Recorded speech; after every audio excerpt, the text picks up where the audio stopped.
सभी बहुजन समाज के मित्रों, भाइयों, माताओं, बहनों सभी को मेरा प्रणाम। और सभी इस बैकवर्ड समाज के जो लोग अपने हक और अधिकार से 60% लोग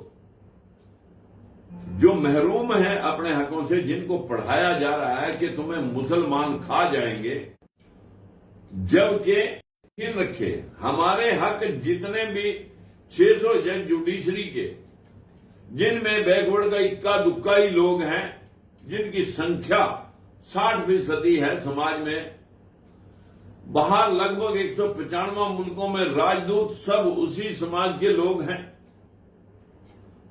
जहां एक एक कॉन्सुलेट, एक एक एम्बेसडर जाता है। ठीक उसी प्रकार से यूनिवर्सिटियां हैं, ऑटोनॉमस बॉडी हैं जितनी भी, वाइस चांसलर, प्रोफेसर, लेक्चरर, वो सब वही लोग हैं। इस देश की मीडिया में सब वही लोग बैठे हैं। इस देश के शासन और प्रशासन में ब्यूरोक्रेट और एमपी एमएलए भी लगभग 60% वही लोग बैठे हैं। 20% ऐसे लोग हैं, 10-15% 60% में से लोग हैं। और आज दिखाया जा रहा है कि हमारे जैसा हितैषी इस बैकवर्ड समाज का कोई नहीं। यहां तक के लोगों को दिखावटी तौर पर मुख्यमंत्री और उप मुख्यमंत्री तक भी बनाने में कोई कसर नहीं छोड़ रखी।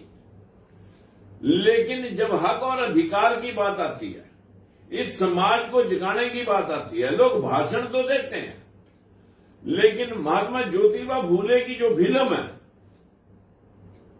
मेरे भाइयों, वो 11 अप्रैल को रिलीज होनी थी, लेकिन मनुवादियों की कपड़ों में पसीना आ गया कि अब चीरहरण होगा, और जो हम हजारों सालों तक इस तबके को मूर्ख बनाते रहे हैं कि जिसमें मैल से बच्चे पैदा होते थे, जिसमें दोने में भी बच्चे पैदा होते थे, घड़े में भी बच्चा पैदा होता था, कान में भी बच्चा पैदा होता था, मुंह में भी बच्चा, मुंह से ब्राह्मण पैदा होता है, भुजाओं से क्षत्रिय पैदा होता है, जांघों से वैश्य पैदा होता है, और पैरों से शूद्र पैदा होता है।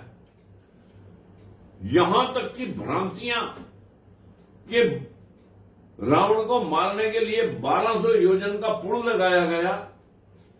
एक योजन में 12 किलोमीटर होते हैं और 30 योजन चौड़ा और 100 योजन लंबा पुल था। 360 किलोमीटर चौड़ा और 1200 किलोमीटर लंबा पुल लगाया गया श्रीलंका में जाने के लिए। जो फरिश्ते, जो देवता सूर्य तक को निगल सकते हैं, जिसमें 109 पृथ्वियों जितना आकार सूर्य का है, जब सूर्य को निगला जा सकता है तो 1200 किलोमीटर और 360 किलोमीटर चौड़ा पुल लगाने की क्या जरूरत पड़ी? रामेश्वरम से श्रीलंका 31 किलोमीटर तो सारी है, वो 1200 किलोमीटर का पुल कहां की समुद्र पे लगा दिया। मित्रों, ये फिल्म जो बाबा साहब भीमराव अम्बेडकर के इस संविधान के अनुरूप अपनी बात कहने का अधिकार रखती है, महात्मा ज्योतिबा फूले को गुरु मानते हुए बाबा साहब भीमराव अम्बेडकर ने महात्मा ज्योतिबा फूले के विचारों को व्यक्त किया संविधान में। आज उसी के अनुरूप एक फिल्म संवैधानिक अधिकार रखते हुए जो निर्मित की गई, उसको 11 तारीख को रिलीज होना था, लेकिन सांप सूंघ गया सारे बैकवर्ड समाज के लोगों को, सारे बहुजन समाज के लोगों को। सड़कें जाम हो जाती हैं अगर बाबा साहब की मूर्ति को हाथ लगाता। लेकिन ये मरी हुई आत्मा जो बैकवर्ड की, और विशेष तौर पर जिसमें मैं कहूंगा सैनी समाज के लोग हैं, जिस साक्या मुनि महाराज, गौतम बुद्ध और महात्मा ज्योतिबा फूले इसी समाज से जन्म लिए, वो कहीं सड़क पर दिखाई नहीं दिए। वो अपने महापुरुषों के प्रति वो मनुवादी नहीं इनके सामने उजागर होने देना चाहते कि इन लोगों को पता लगे कि आखिर भूतकाल में हमारे साथ क्या होता रहा है और अब भी वही होता चल रहा है। ये सारी वो घटनाएं उजागर करती फिल्म कि एक बार 20-25 मनुवादी लोग 4 टेलीविजन चैनल लेकर के मेरे पास आए और उन्होंने कहा कि आप कैसे कह रहे हो कि रामायण महाभारत सिर्फ कथाएं हैं। मैंने कहा कथा तो कोई भी लिख सकता है, इतिहास कब जन्म हुआ वो इतिहास आपने कहां से उठाया, वो लेखनी कहां है। मैंने उनसे पूछा कि किसने ये किताबें लिखी, किसने ये शास्त्र लिखे। जो पढ़े लिखे थे उन लोगों ने किताबें, जैसे आजकल सरकार अपने बिल अपने आप कानून बना लेती है, ऐसे ही जिन लोगों के पास हक अधिकार था, निचले तबके को तो पढ़ने लिखने का अधिकार नहीं था, उनको गुलाम बनाए रखने के लिए ये किताबें लिखी गई हैं। लेकिन फिर भी मैं आपसे जानना चाहता हूं कि ये कैसे लिख दिया, ढोल गवार शूद्र पशु नारी सकल ताड़ना के अधिकारी। ये सीधा जातिवाद नहीं है। पूजिए विपर सकल गुणहीन, मत पूजिए शूद्र सकल गुण प्रवीण, सकल से और गुणों से परिपूर्ण शूद्र और पूजनीय नहीं है। मनुवादी हर हालत में पूजनीय है। और ढोल को जैसे पीट के काम लिया जा, शूद्र कुमार और पशु नारी को पीट के काम लिया जा। जो शास्त्र कह रहे हैं ये नारी जाति जो है ना नीच योनि है, जिस मां से तुम जन्म लेते हो उनको नीच बता रहे हो। मैं ये सारी बातें आप सब भाइयों से इस फिल्म के माध्यम से उजागर होनी थी। उनसे मैंने पूछा कि तुम स्वर्ग और नरक की कल्पना से इस दुनिया को लूट रहे हो, कहां है स्वर्ग? बोला मरने के बाद पता लगेगा। मैंने कहा मेरे माँ बाप दोनों गुजर गए, अभी तक बताने नहीं आए कि हम स्वर्ग में पहुंचे या नहीं। मुझे दिखाएं भाई कहां से वो रास्ता जा रहा, यही बता दें कि इस जीवन में हम स्वर्ग में नरक में। बोला हम अगला ही बता सकते हैं। मैं कहा ये मैं बता दूं, अगर आप सुनना चाहते हो मित्रों सभी सुन लें। मेरी उम्र इस बार 73 साल है, 3 साल पहले की बात है। मैंने कहा भाई 73 साल पहले मैं कहां था, सीधा सीधा पता स्वर्ग नरक का तुम जानो, लेकिन अपनी मां के गर्भ में। कहां से आया? मां बाप के मिलने से। उससे पहले मैं अपने बाप के स्पर्म में था। स्पर्म बने खाने से, अनाज से, रोटी दूध से। उससे पहले मैं अनाज में था। अनाज कहां से आया? किसी पेड़ पौधे से। पेड़ पौधा कहां से आया? जब 5 तत्व मिलते हैं जिनको हम भगवान मानते हैं, भय से भूमि, गय से गगन, वय से वायु, ऐसे अग्नि और न से नीर, भय गय वह न। जब ये 5 तत्व बरसात के रूप में पानी, मिट्टी, अग्नि, धूप, वायु इस खुले ब्रह्मांड में मिले, तो मैं इन 5 तत्वों में था जिनसे सृष्टि पैदा होती है, जिनको हम भगवान कहते हैं। मैं इन 5 तत्वों से पेड़ पौधे के रूप में जन्म लिया। उसके अनाज लगा, मेरे बाप ने खाया, उसके स्पर्म बने, खून बना, स्पर्म बने, माँ बाप मिले, गर्भ में गया, पैदा हो गया, 70 साल का हो गया।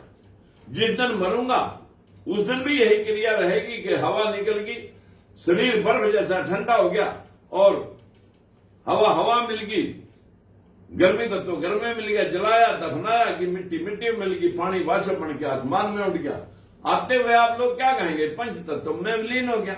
लेकिन मनुवादी पंडा यहां फिर आपका अपना धंधा करेगा, मरने पर भी, जामने पर भी। वो कहेगा नहीं ये तो शरीर मरा, आत्मा नहीं मरती। मैंने उनसे पूछा कि पक्की बात है कि आत्मा जरा अमर है? बोले जी हाँ, जोड़ा बदलती है, मरती न जन्म लेती।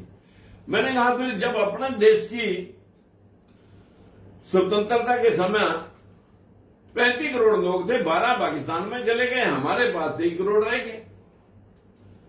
आज 140 करोड़ हो रहे हैं। तुम 23 करोड़ लोगों में 23 करोड़ आत्माएं थी जिन्होंने ज्यादा दान पुण्य करे होंगे। 1-2 लाख आत्माएं मोक्ष प्राप्त भी करके होंगी, चाहिए थी आत्माएं घटनी। 140 करोड़ कैसे होगी? 117 करोड़ आत्माएं कहां से आई? मैंने कहा बाहर के लोग सब गुजर गए होंगे, उनकी आत्माएं भारत में आएगी, ऐसा है क्या? बोले ना, मतलब कीट पतंगे जीव जंतु सब मर गए होंगे, उनकी आत्माएं आदमियों में घुस गई क्या? बोले नहीं। मैंने कहा फिर ये आत्माएं कहां से आई? जितनी गंदगी बढ़ी, जीव जंतु पक्षी भी फालतू, और जानवर बाहर के देशों की आबादी फालतू, बड़ी फालतू, कहां से आई आत्माएं? तो वो मूक दर्शक थे, अपनी शर्त को बैठ को हार रहे थे। तो मैंने कहा भाई यहां जीवन 2 तरह से पैदा होता है, नर मादा के मिलने से या बैक्टीरिया से। आदमियों के आदमी, जानवरों के जानवर, पशुओं के पशु, परिंदे के परिंदे नर और मादा के मिलने से यही पैदा हो रहे, यही खत्म हो रहे। या बैक्टीरिया से पानी भर के किसी भी हौद में कहीं खड़ा कर दो, उसमें बीज डालने की लोड़ नहीं।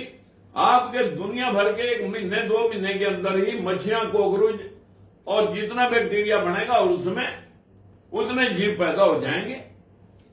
आजकल सब्जियों में जहां थोड़ी ठंड में गर्मी पड़ी और कीड़े पड़ जाते हैं, आदमी के चोट लगी, उसके शरीर में कीड़े पड़ गए।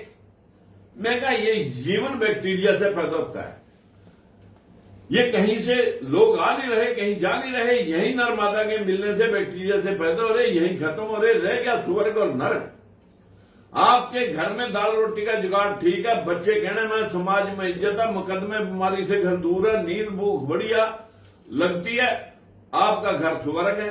उसकी बनिस्पत पड़े हुए का, पैरालाइज हुए का कीड़े पड़ गए, एक्सीडेंट हो, डॉक्टर ने पुट्ठा टांग रखा हड्डियां जोड़ने के लिए, आप दवाई गर्म खाई गई पैरालाइज, या आपको डायलिसिस पे जाना पड़ गया, किडनी बैठ गई, या आपका जो है ना लूज मोशन हो, 1 घंटे भर के अंदर कपड़े गंद में सन गए, आपका नरक हो गया। जो आपका सुख है इस जीवन में वो आपके स्वर्ग के फल हैं, और जो आपके दुख और टेंशन के क्षण है वो आपके नरक के क्षण है। स्वर्ग और नरक यही है ना। आज तक कोई स्वर्ग में जाकर के बताने आया कि मैं स्वर्ग में पहुंच गया, और ना कोई जाके देख सका। ये सिर्फ धंधा है, और इसी को उजागर करना था महात्मा ज्योतिबा फूले की फिल्म ने, जिसके विशेषांक कुछ काटने के लिए प्रेशर बनाया जा रहा है कि जिस प्रकार विधवा विवाह का उसका मुंडन करना है, विधवा विवाह नहीं होना चाहिए, सामाजिक कुरीतियां, सती प्रथा थी, और बहुत सारी मतलब शिक्षा नहीं ले सकता दलित शोषित समाज। ये सारी कुरीतियों को दूर, इस समाज को शिक्षा और ज्ञान देने के लिए, इस देश के विकास को गति देने के लिए ये फिल्म एक अहम रोल अदा करने वाली है। लेकिन हमारा इस बैकवर्ड और विशेष तौर पर माली, सैनी, साक्या, मौर्य, कुशवाहा समाज ये कहां पढ़ के सो रहा है? इनको क्यों मतलब जो ना इस बात की गुलामी सहनी पड़ रही है कि अपने महापुरुषों के लिए कोई मतलब जो कोई कृति रची गई, कोई किताब लिखी गई, उसके प्रति इनका क्या जिम्मेवारी है। मैं आप सब भाइयों से विनती करता हूं कि यह जो वीडियो आज आपने सुनी है, ये सड़कें जाम हो जानी चाहिए। अगर ये फिल्म अभी 23 या 25 तारीख को कह रहे हैं रिलीज होगी, अगर ये रिलीज नहीं होती तो हम सबको सड़कें जाम करनी पड़ेंगी, फील्ड में जाना पड़ेगा लोगों को बताने के लिए आखिर इसके ऊपर पाबंदी क्यों। जब कश्मीर फाइल हो सकती है, जब और बहुत सारी ऐसी फिल्में हैं, जो मणिपुर की फिल्म बनी है, जो और फिल्में बनी हैं, इन फिल्मों को जिस तरह से ब्लॉक किया जा रहा है कि समाज के अंदर सिर्फ अंधविश्वास फैला रहे, इसके लिए हमें लोगों को जागरूक करना है, और उनको जागरूक करते हुए इस समाज को दिशा देनी है। इसलिए महात्मा ज्योतिबा फूले को नमन करते हुए, बाबा साहब भीमराव अंबेडकर जी को नमन करते हुए, सभी ज्यादा से ज्यादा इस वीडियो का शेयर करें। नमस्कार।